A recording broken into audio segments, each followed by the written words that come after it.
Baptist Church. Free admission and childcare is provided for kids up to pre-K, while those in kindergarten through 5th grade will attend the Kids Hope Rally. For more info, visit myhopeconference.com or call Hickson First Baptist Church at 423-877-2467. 92.7 Nooga Radio.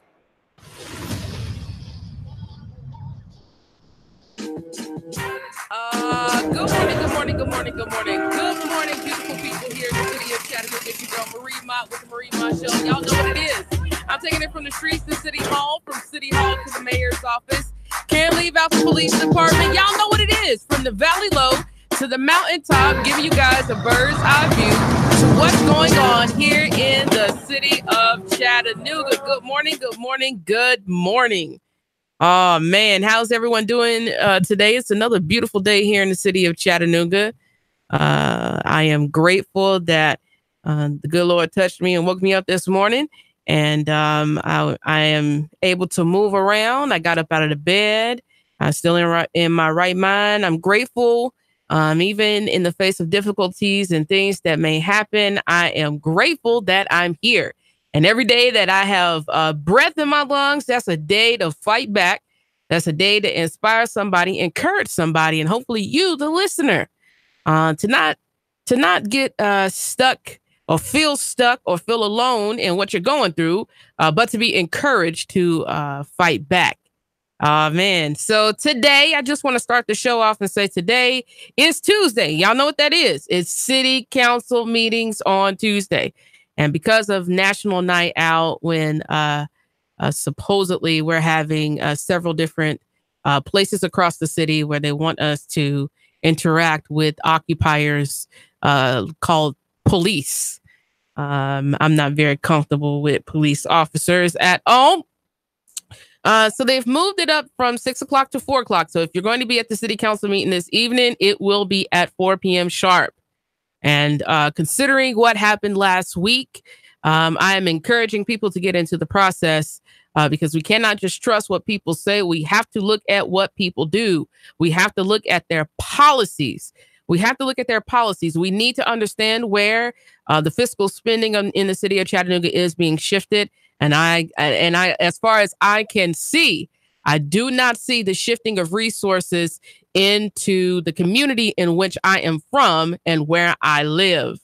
And I talked about it a little bit, and we're going to get into it today. The cost of the American dream hoarding, and the difficulty in our current economy and what that means to the small business person or just a person with a dollar and a dream and an inspiration to try to build something out of nothing, and how hard our economy has made it for the small initiative or the small person to compete. So let's start. Let's just get started. What does it cost to obtain the American dream? What does it cost it?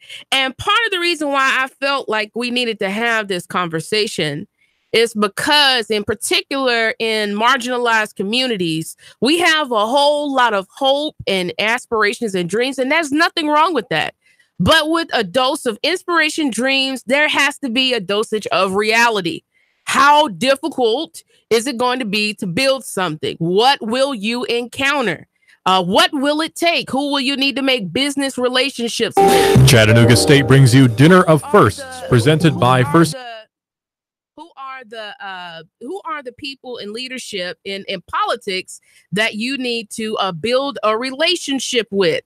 Yeah, those tough questions, because when we look at our economy, we can just look at the city of Chattanooga. Chattanooga is just a microcosm of what is happening all across the country. And when we see, we have these closing downs, the squashing of local business, when we see that we have local business startups that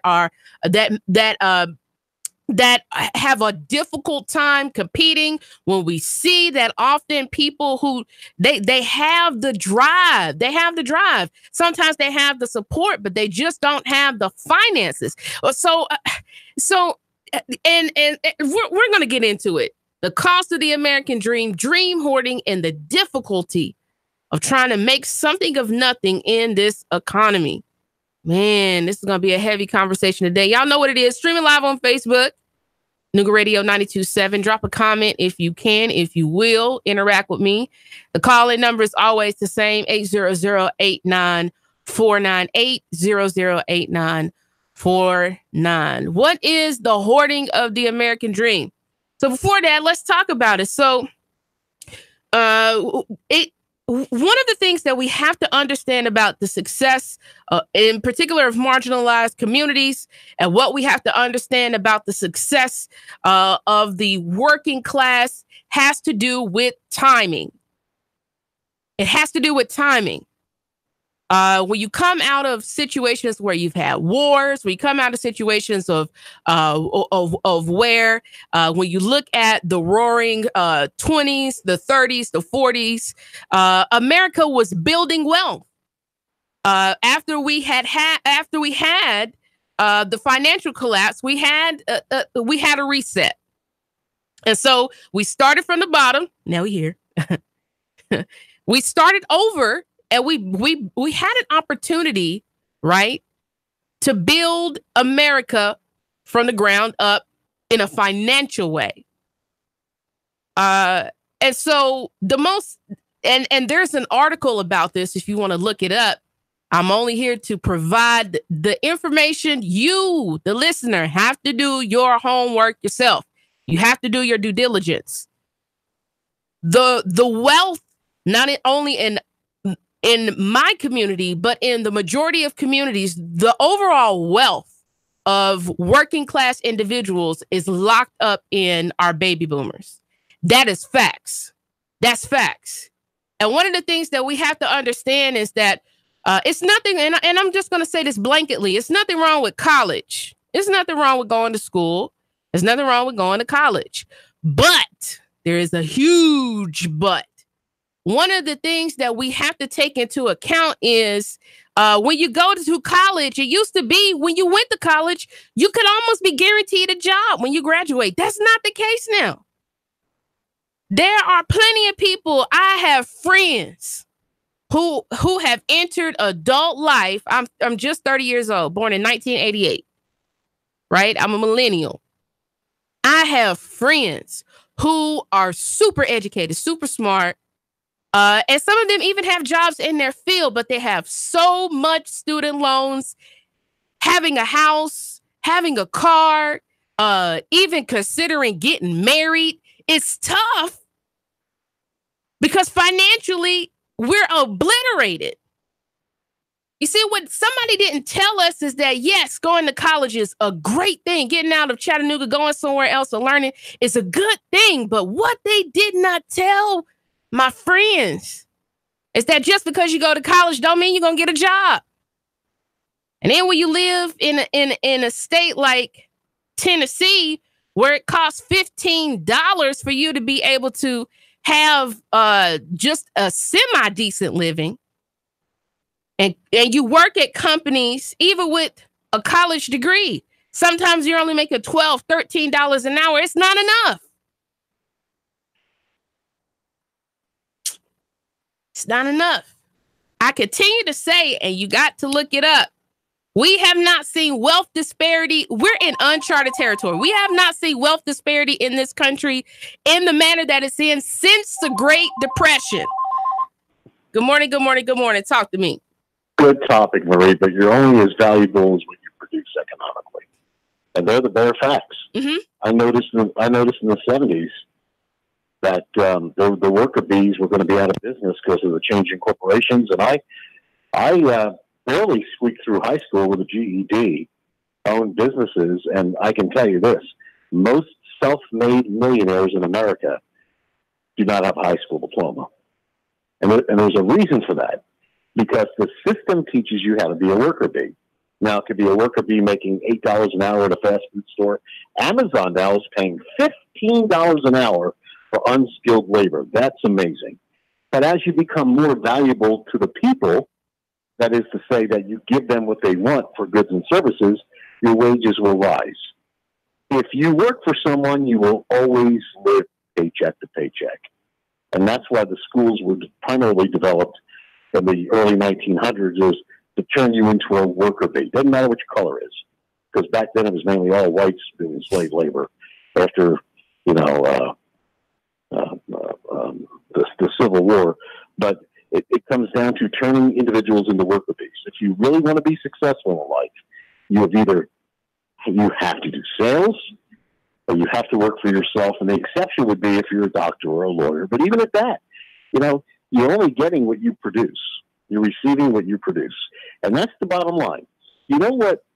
When government tries to interfere with the economy, I'm just going to give you a scenario here, whether it's trying to prop up wages or create jobs, it's never worked. Like socialism is government control over production and distribution. The free market is the stream roaring, as we had seen in Saudi Daisy the other week. And government interference, whether it's a regulation or trying to control the economy, is a rock in the stream. So what happens when you put a big rock in the middle of a raging stream? What happens? It impedes the water flow. The water flows around it. And that's the free enterprise capitalist system, that the water will flow around it. And you have to be part of the water. And this is what the inner city community, has white and black, has not been taught. They're not taught how to be entrepreneurs. They're not taught it in school. They don't understand the money system, the money process. They are locked out. I've never gotten a dime for any of my businesses from the banks. I am locked out because you're not one of them. Now, at the next level, you have the Ivy League. And that's a whole different discussion with not 99% of the people.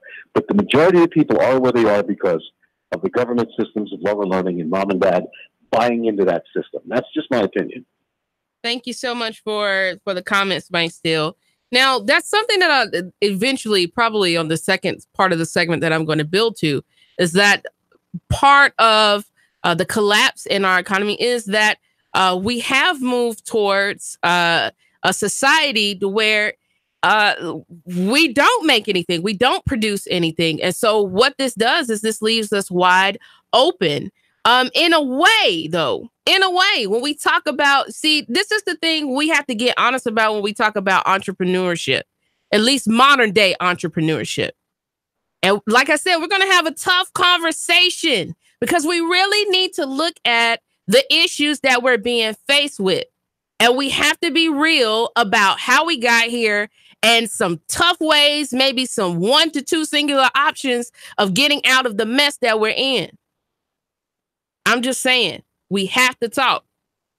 Now, it's easy for people to say that in a way that we need to be entrepreneur. And a lot of I posted a post yesterday and I was so proud that I could look on one post and I could see that I knew probably about 100 millennials, all African-American, who have their own business or a part-time business that they've created solely in and of themselves. But, and there's a but the dreams of where we want to get to and where we want to be, we want to be able to be a Bezos. I'm just being real. We want to be able to be a Bezos. We want to be able, I'm just being real. We want to be able to be a Michael Dell. We want to be a Philip Knight, We want to be a Joe Gebbia. We want to be a Jack Ma. Come on. That's where we want to be. We want to have large corporations. We don't just want to play the small leagues. I'm being real. We want to play the big leagues. But what does it take to be a Jeff Bezos? What does it take to be a Mark Zuckerberg? What does it take to be an Eduardo Savarino? What does it take to build a corporation like that? Yeah, $15 an hour, that is good for Amazon. That's good. But if my ultimate dream is to build a corporation of to be able to compete with Amazon, because that's what my people want. That's what anybody wants. We want to be able to build a corporation that can compete with Amazon. And understand something else. The current setup that we have as far as legislative measures makes it difficult for mom and pop stores to even grow to a level to compete that way. Come on. But since Mike still brought it up, let's get super real and see what does it take to be a Mark Zuckerberg or a Jeff Bezos.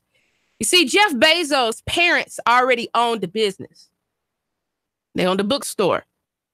And they bankrolled $300,000+ of their own money to invest in the startup of Amazon. Do you have $300,000 to invest in your children?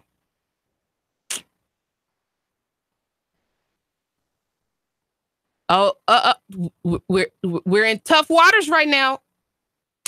Does the average inner city person, whether they're white, black, or Hispanic, have $300,000 just to invest into one child to set their entrepreneurial dreams up, to make it work, to make it happen?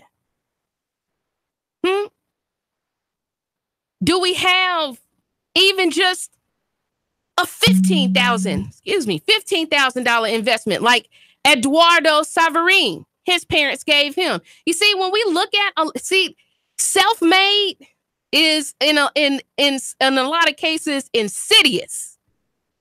There rarely, and I do mean very, very rarely is there a person taking their own funds. And Mike, you may be the only one, the only one that didn't go to a bank, that didn't go to a homie, that didn't petition somebody, that took their own money out of their own pocket and started their business.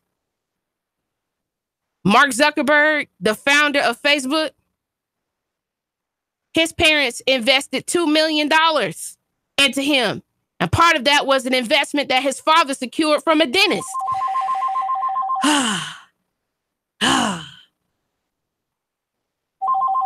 So I'm not going to take this call because I want to work. I want to work through this. So when we look at, and this is why it's important for people to do their due diligence. And that is when you have, in order to have a dream and of this level, of this magnitude, you need some super heavy cash flow. That's real. That's super real. I'm just being very transparent. You know what? One of the things that we definitely have to understand is that time and space is everything. And once we see what used to work in 1960, 1970, 1980 does not work in 2018, we got to go back to the drawing board. It's great to have a dollar and a dream, but if it only worked in 1965 and it's not working in 2018, we got to go back. We got to start from scratch and see what is it going to take to get to where we want to be, or is it even possible? This is a hard one. This is a hard one. Now, I'm not for more government. I'm really not for that. But what I am for is for government allowing proper competition, which is local economy. I am for government allowing proper competition. And you can look at Chattanooga is a perfect example of that. It's a perfect example of that, where the majority of our investment goes to developers and most of them don't even live here. They're corporations out of Seattle or out of New York or out of Washington, D.C. They're corporations that are with people who don't even live here. Come on. Where are we headed as the future of America? I talked about it 2 weeks ago. America is turning into a class society. Y'all better wake up and smell the coffee. We have not had wealth disparity of this level since the Great Depression, where the majority of the wealth was. Now, a lot of people focus on the 1%, but a good majority of the wealth is also in the top 20%, which is our upper middle class, which is really much larger than the 1%. And that's why it's important for us. I want you guys, and I'm going to buy the book because I want to go through the book with my listener. Dream Hoarders. Really focusing on America's class-based society, how the upper middle class is leaving everyone else in the dust, why that's a problem, and what will we need to look at to do something about that. Good morning, good morning, good morning. Talk to me. Hello. All right, try again. You can call back 800-8949. We're getting ready to close down. We got 20 seconds. I'm gonna start getting into the information on dream hoarders on the second part. But unless you got $300,000, I'm sorry. It's gonna be very, very difficult for your child to be the next Jeff Bezos. It takes capital to be able to do that. We got to be real. I'm just saying. Talking about it. The future of America, the cost of the dream. It sure ain't cheap anymore. It's not cheap anymore. How are we going to get out of this situation? Can we be real? Are we going back to the drawing board? Are we holding on to the illusion that somehow we're going to get to where we're going, doing things that sure can't work in this time? Stay tuned for the second half of the segment. 3, 2, 1. Chattanooga Radio. Digital FM 95.3 HD4. 92.7 FM's news now. A credit card skimming device was found at a gas station on Amnicola Highway. Reports say police are working with surveillance camera footage to ID the person who placed it at the BP. If you used your card to buy gas at the BP on Amnicola, check your bank statements for fraudulent charges. President Trump appearing in Johnson City, Tennessee last night to campaign for Marsha Blackburn, saying, quote, "A vote for Marsha is really a vote for me." Meanwhile, in Chattanooga, Phil Bredesen attended the Choose Chattanooga event at the Bessie Smith Hall. Bredesen used the time to answer questions and make his political positions clear. And Chattanooga police asking for the public's help in solving a fresh murder case. Officers rushing to the scene of a shots fired call on Windsor Street to find 18-year-old Teontae Rice, who later died at the hospital. If you have any info, call Chattanooga Police. You can remain anonymous. Val St. John for Nooga Radio News Talk 92.7 Action News Now. Sean Hannity, weekday afternoons from 3 to 6 p.m. on Nooga Radio 92.7 FM. Nooga Radio 92.7. Cash, and more cash. Get 8.1% return on your money. Rick Davis can turn your cash into real money. Gold and silver bullion. American Eagle Gold. The banks give you a measly 1.9%. At Rick Davis Gold and Diamonds, you'll get 8.1% return on your money. 8.1% return on your money. Wow! Whether you're buying an ounce or 100 ounces, Rick guarantees it in writing. 8.1% Rick Davis Gold and Diamonds. Brainerd Road, Chattanooga. It's that time of year again. For the 7th year, Wings Over North Georgia Air Show will be Saturday, October the 13th, and Sunday, October the 14th. You'll see some of our government's finest assets flying in the world today. The rarely seen Air Combat F-22 Raptor demo team and the A-10 Warthog will both headline the show, along with Tora, which is the reenactment of Pearl Harbor to include pyrotechnics. Patty Wagstaff and Michael Goulian, both world aerobatic champions, will be showing off their amazing skills, along with numerous other aviation rock stars. On the ground, you'll be able to experience military static displays and even have an opportunity to ride in a Huey or Cobra helicopter. Wings Over North Georgia is an action-packed way to spend the weekend with your family. You can even camp on the grounds. The Richard B. Russell Regional Airport is the place for all the action on October the 13th and the 14th. For tickets and camping reservations, visit wingsovernorthgeorgia.com. Join Nooga Radio and the Gridiron Gang live from 7 to 9 at Starbucks at 10 North on the North Shore. We're talking all things high school football. There's a specialty brew or refresher weekly inspired by the game of the week. Sweet treats, extended hours all season long, and we're pet friendly. Portions of all proceeds support local schools and educational scholarships, as well as after-school programs. It's football time in Tennessee. Join us every Thursday live from 7 to 9 at Starbucks, 10 North, your North Shore neighborhood living room. Your home is a constant work in progress. Repaint the walls? Yeah, easy enough. Leaky faucet? There's a video for that. But roof repair? You might want some help. That's where Chattanooga Roofing Contractors come in. They have 3 generations of roofing excellence you can count on. Leave the ladder in the garage. Go to chatroofing.com. That's chatroofing.com for Chattanooga Roofing Contractors, a roofing company you can trust. Man, you sure you know what you're doing? Yeah, I worked with my dad on his truck all the time. Just one more bolt to go. Yeah, wrong bolt. Today's truck ain't your daddy's truck. For repairs on today's vehicles, you need Amco Transmission and Total Car Care of Chattanooga on Lee Highway. Stay on the road, not in the garage. Amco Transmission on Lee Highway. Get it done the right way. The Thompson Pet Way.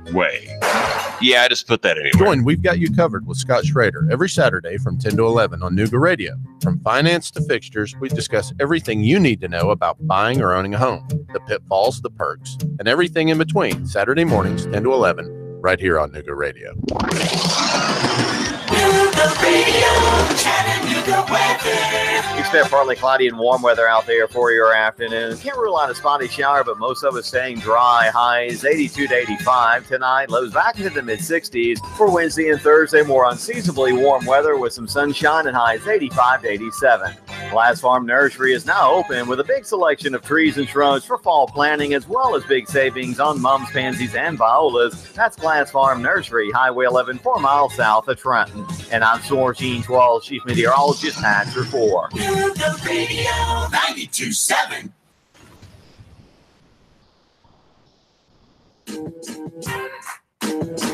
Let me take a deep breath because people don't understand that the people who get to the 1% are exceptions. It don't matter really where they come from. Often they are exceptions to the rule. And if your parents have $300,000 of capital to invest in you, or they're willing to take that risk, homie, you had a life that I can't even imagine. You have a life that I can't even think about. That's why I'm not focusing on the 1% today. And like I said, I'm going to buy the book because I want to go through the book. We do look at the 1%. And Capelli, you're right. Sir, you're right. That is old money. That's old money that's passed down. Often that can survive a financial collapse. That's old money. We're never going to get the old money. In order to get the old money, you need pre-Civil War money. We don't have that. But the problem is that people see and go read the article, The Decadent Veil. I mean, when the black middle family, I'm just spitting facts. You can go back and look at it yourself. When the black middle family all across America is worth $1,700 liquid, you're telling me that I'm supposed to live my life like Oprah? How? When I go to a family table and the majority of the people who are sitting at the table with me have student loan debt over $10,000. On top of getting married to somebody who probably has that same level of debt. Don't even talk about raising children, which is ultra expensive today. How? So my grandmother would only buy what she could afford. And I always wondered why she never had a whole lot of stuff. You go in her house, she only had one couch, like 2 side tables, a bed, a bookshelf for her, movies, a little stand with her TV. She had a small closet of clothes, a dining room table, a little table where she would sit by her window and read, a washing machine and a dryer. And she had this old, like, glass cabinet, china cabinet that had, because every black grandma has china dishes that she never uses. The number is 800-8949 if you want to call in and talk to me. 800-8949. And that was it. And, sometimes I would ask my grandmother, or if we went shopping, why won't you get this? Why won't you get that? I can't afford that. Can we afford the American dream? I mean, I'm asking questions because I'm just saying, if it's going to take, in order for us to get into the 1%, if it's going to take $1 million, are we going to get there? Is everybody going to get there? How are we going to get there? I'm asking questions. I'm asking like super real questions. Good morning. Talk to me. Hey, how you doing this morning? I'm doing well. Chop it up with me. Hey, this needs some money. And, I was just listening to your segment, and I just want to say, you definitely right. Just about the information you know, the knowledge you're dropping and stuff like that. Mm-hmm. What I do, I teach people rules to the game. I call it rules to the game. Rules to the game is that if your parents was informed or uninformed of how the system worked, you know what I'm saying? The people that was informed, the parents that was informed taught their kids, and they passed that knowledge down, you know what I'm saying, about the social, the credit, money, business entities, and etc. And they benefit from that, and their offspring and generations to come is benefit from that. But if your parents did not know the knowledge and they wasn't informed, then guess what? They was put in the public. They was put as a systematic person given a social to do production, to top out a salary up under someone's degree or up under someone's job, 9 to 5. So it's kind of just about really self and really getting activated and really getting active and really seeking the knowledge and getting out there and getting to it. Thank you so much for your comments. We didn't have the knowledge. What we did have was parents who encouraged us to go to college. And again, there's nothing wrong with that. But is that working for us right now? When the majority of jobs that are wide open are trades. I'm just asking, we got to go back to the table if what we're doing isn't working. If you have educated people who are sitting on the sides of the road begging for money, but there's trades wide open, is it time for us maybe to go back and maybe our children don't need to be doctors or lawyers, at least the majority of them, that a lot of them, in order to be able to get to a middle class situation to where they can set. See, this is the thing that people have to understand. You have to understand this, especially in marginalized communities, and that could be any color. Any wealth you have, wealth is something that is transactional from generation to generation. Let's just solidify that fact. Wealth is transactional from generation to generation. Period. And in reality, it doesn't matter if you're white, black. I don't care. If you've been in America at least the last 100 years, if you have access to any sort of wealth as a working class individual, you are a baby boomer, or you are living or tied to a baby boomer. This is facts. I mean, people want the facts, but don't want to believe them.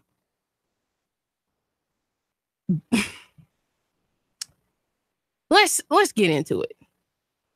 Let's get into it. Because this is one of the things that we hear a lot of times is work harder, work harder, work harder, work harder. There's plenty of people killing themselves working 2 jobs. I have so many people in my family who are working a job and a half, working 2 jobs, literally killing themselves to try to make it. Come on. Do we have to go back? Do we have to go back to the drawing board? Talk to me.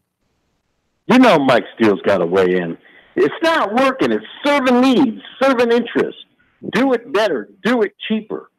And you will be successful. I don't care what color you are.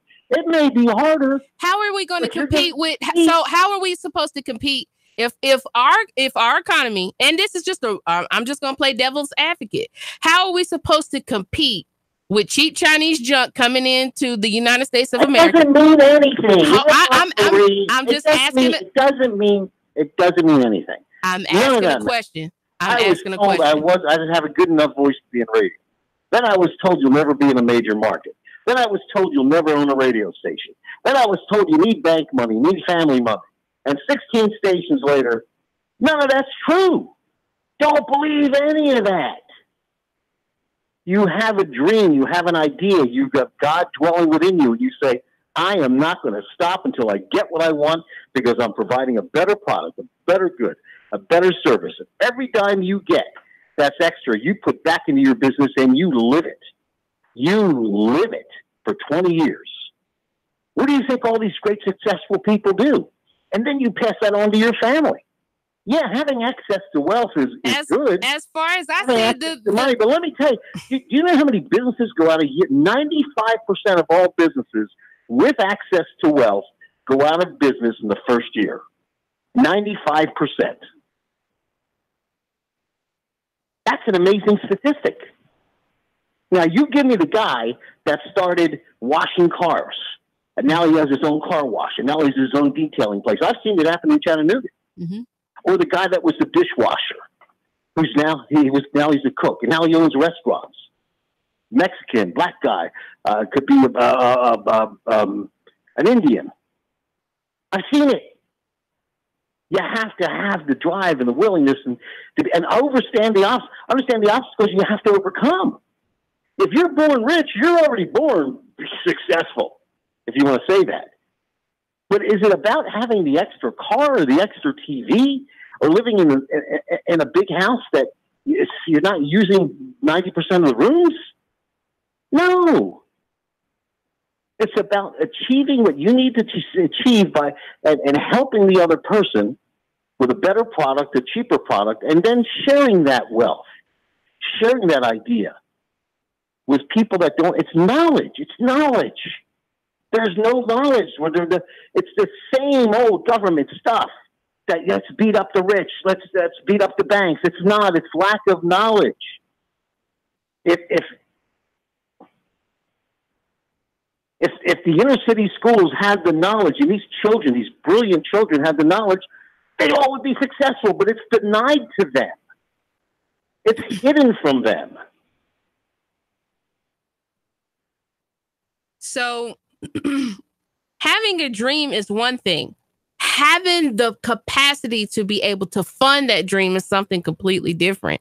And these are the questions because I'm asking us to reckon with a situation that is impacting marginalized communities all across this nation. Do we understand? And this is why I've talked about race. This is why I've talked about the color of law.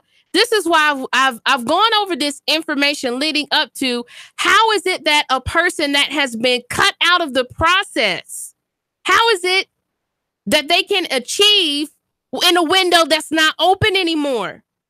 I'm just asking a question. Yes, people can achieve.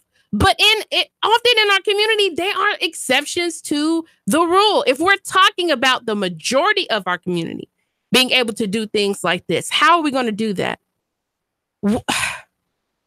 And something else, this is something that me and my mom have talked about a lot as well.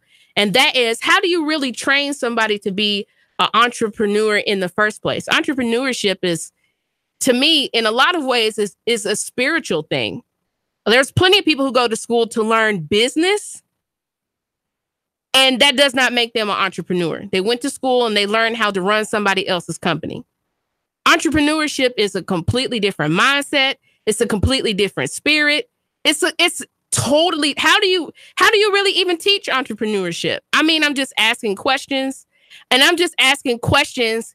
Can we afford? Can the 90% who are in the bottom part of wealth, can we afford the American dream? Are we willing? I mean, I'm just saying, I'm asking questions because I'm seeing a lot of people legitimately killing themselves trying to get to the American dream. And right now, if we just look at how difficult it is for the majority of people to do that, do we need to go back to the drawing board? I'm just asking questions. I'm here to give information for you to consider things, look at things, maybe say, you know what? Maybe trying to get to this point is a little bit unreasonable at this point right now. I've got kids. I've got student loan debt. I've got all of this going on. I'm still going to run my business. But maybe, just maybe, I need to abandon trying to desperately get to the 1% and just try to get to middle class and be content with that.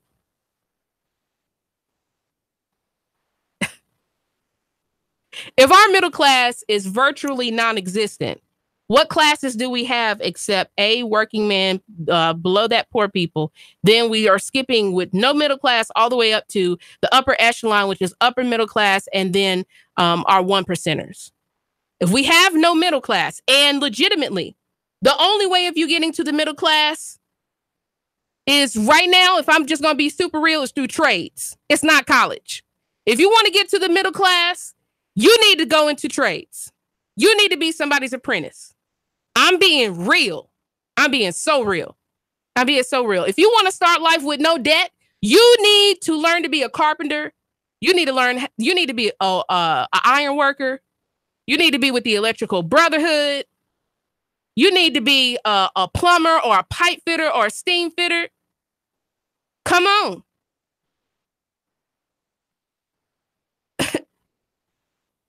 The problem isn't that there aren't enough marginalized people or enough minorities who have the desire to start a business or work a business. The problem is them being able to compete.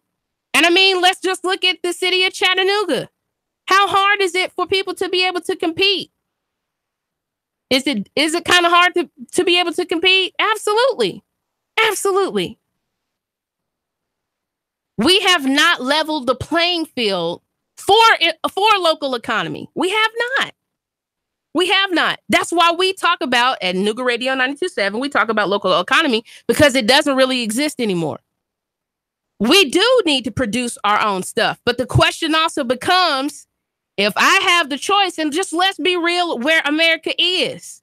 If I have the choice, there's 2 wooden spoons. To me, they look the same. And all I need is something to stir my chili at home. And am I going to pay $5 for this spoon over here?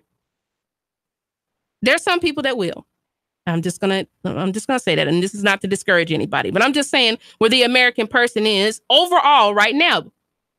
Am I going to choose this $5 because somebody's uncle's cousin worked at a local factory here in the city of Chattanooga making wooden spoons, or am I going to buy the 99-cent wooden spoon that's from China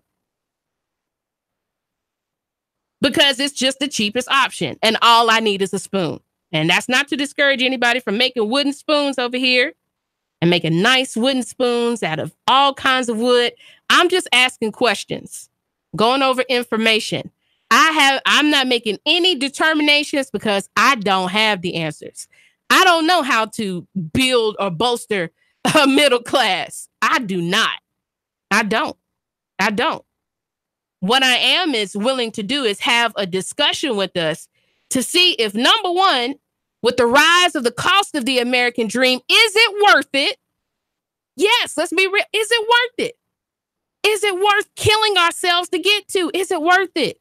Well, we can look at the rise in the cost of tuition, of private school, we're talking about in 2023, the cost of going to Harvard is going to be almost $500,000. Is it worth it? Is it worth it? Is it worth it? Or do we need to go back to the drawing board? Do we need to have more conversations like this? Who do we need to? Do we need to abandon trying to tax the 1%? Or maybe do we need to have a conversation with our 20%ers who should, I hope, if they really want inner city individuals to be successful, they're going to have to give up some stuff. And you can call it socialism, you can call it communism, you can call it whatever you want. You can call it whatever you want. You can call it whatever you want. But if you have a desire to see somebody be able to compete with your child, which is good. Competition is a healthy thing. We need the sport. We've taken out the sport of competition. And all we have is just a handful of options. If we continue to go down the path of where we're going, where are we headed? I'm just asking us.